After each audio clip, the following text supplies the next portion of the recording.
Cricket ಜಗತ್ತಿನ ಇತಿಹಾಸ ಪುಟಗಳಲ್ಲಿ ಹೊಸ ಸಂಚಲನ. 15ರ ಹರಿಯದ ಬಾಲಕನ ಬ್ಯಾಟಿಂಗ್ ಅಬ್ಬರಕ್ಕೆ ವಿಶ್ವವೇ ಬೆರಗಾಗಿದೆ.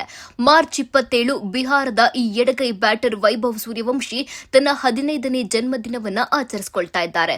ಆದರೆ ಈ ವಯಸ್ಸಿನಲ್ಲಿ ಇವರು ಬರೆದ ದಾಖಲೆಗಳು ಮಾತ್ರ ಹಿಮಾಲಯದಷ್ಟಿವೆ. ಕೇವಲ 12ನೇ ವಯಸ್ಸಿನಲ್ಲಿ ರಣಜಿ ಟ್ರೋಫಿ ಆಡುವ ಮೂಲಕ ಅತಿ ಕಿರಿಯ ಪ್ರಥಮ ದರ್ಜೆ ಆಟಗಾರನಾಗಿ ಗುರುತಿಸಿಕೊಂಡ ಈ ಪ್ರತಿಭೆ 2025ರ ಐಪಿಎಲ್ನಲ್ಲಿ ಇಡೀ ವಿಶ್ವದ ಗಮನ ಸೆಳೆದ್ರು.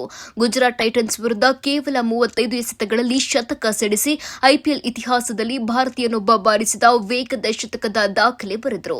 ಇತ್ತೀಚೆಗೆ ಮುಕ್ತಾಯಗೊಂಡ 2026ರ ಅಂಡರ್-19 ವಿಶ್ವಕಪ್ ಫೈನಲ್ನಲ್ಲಿ ಇಂಗ್ಲೆಂಡ್ ಬೌಲರ್ಗಳ ಬೆವರಿಳಿಸಿದ ವೈಭವ್ ಕೇವಲ 80 ಎಸೆತಗಳಲ್ಲಿ 175 ರನ್ ಚಚ್ಚಿ ಭಾರತಕ್ಕೆ ಕಿರೀಟ ತೊಡಿಸಿದ್ರು.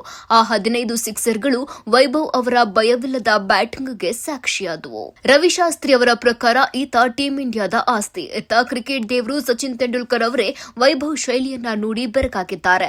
ಶಾರ್ದೂಲ್ ಠಾಕೂರ್ ಎಸೆದ ಮೊದಲ ಚೆಂಡನ್ನೇ ಸಿಕ್ಸರ್ಗೆ ಅಟ್ಟಿದಾಗ ಒಂದು ಮಾತು ಸ್ಪಷ್ಟವಾಗಿತ್ತು: ಇವನು ಕೇವಲ ಭರವಸೆಯ ಆಟಗಾರನಲ್ಲ, ಅಂತಾರಾಷ್ಟ್ರೀಯ ಕ್ರಿಕೆಟ್ನ ಮುಂದಿನ ಸೂಪರ್ ಸ್ಟಾರ್. ಇದೀಗ 15 ವರ್ಷ ತುಂಬುತ್ತಿರುವ ವೈಭವ್ ಅವರಿಗೆ ಅಂತಾರಾಷ್ಟ್ರೀಯ ಕ್ರಿಕೆಟ್ನ ಬಾಗಿಲು ತೆರೆದಿದೆ. ಸಚಿನ್ ಅವರ ಕಿರಿಯ ವಯಸ್ಸಿನ ಪಾದಾರ್ಪಣೆಯ ದಾಖಲೆಯನ್ನ ಮುರಿಯುವ ಸುವರ್ಣಾವಕಾಶ ಇವರ ಮುಂದಿದೆ. ಇಂದಿನಿಂದ ಆರಂಭವಾಗುವ 2026ರ ಐಪಿಎಲ್ನಲ್ಲಿ ರಾಜಸ್ಥಾನ್ ರಾಯಲ್ಸ್ ಪರ ವೈಭವ್ ಸೂರ್ಯವಂಶಿ ಮತ್ತೊಮ್ಮೆ ಅಬ್ಬರಿಸಲು ಸಜ್ಜಾಗಿದ್ದಾರೆ. Happy birthday to the next big thing of Indian cricket.